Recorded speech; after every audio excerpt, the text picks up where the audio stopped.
Nakakapag-withdraw ba ang GCash card at ang PayMaya card dito sa ibang bansa? Yes guys, nagagamit ko itong PayMaya card at GCash card. Ang PayMaya card hindi ito sa akin. Kaibigan ko ito. Niya ito bago siya pumunta sa other country. Ito naman, ito yung sa akin. GCash card ko ito. And ginagamit ko din ito pag nag-withdraw ako. Like for example, naubusan ako ng Hong Kong dollar. Be sure na kapag nag-withdraw kayo sa ATM, may ganitong logo.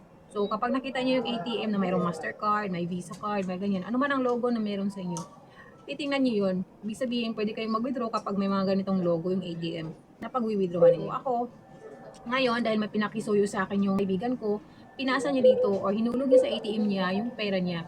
Tapos, withdraw ko naman dito sa Hong Kong dollars. Ito guys, yan. So, na-withdraw ko yan through PayMaya. PayMaya, ano daw? So, na-withdraw ko yung pera ng kaibigan ko through PayMaya. Nagagamit talaga siya guys. Talaga siya kapag may mga transaction tayo na alam mo yung kailangan ng emergency or ano ba, yung mga bayaran, ganun. So, ito naman, may limit nga lang siya. May limit dito, 4,000 Hong Kong dollars. Tapos, may time na nakaka-withdraw naman siya ng 5,000 Hong Kong dollars. Every day, nag-withdraw ko ng 4K, 5K, 5K, hanggang sa maubos yung laman, hanggang sa makuha ko yung laman, buong laman ng account na hinulog niya.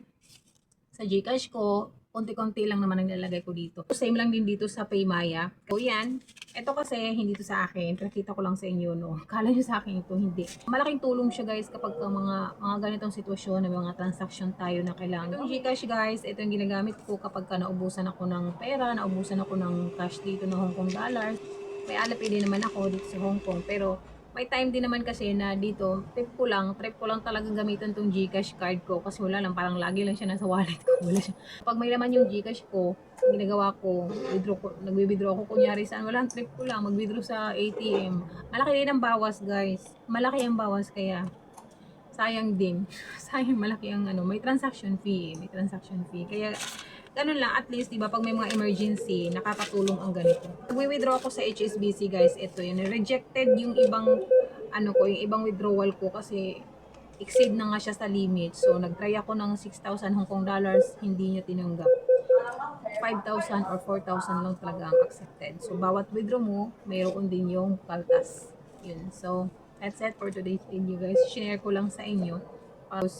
Mag-withdraw ka din sa tamang ATM machine. Tago ko na tong pera dahil, oh my God, alam nyo na, hindi to sa atin.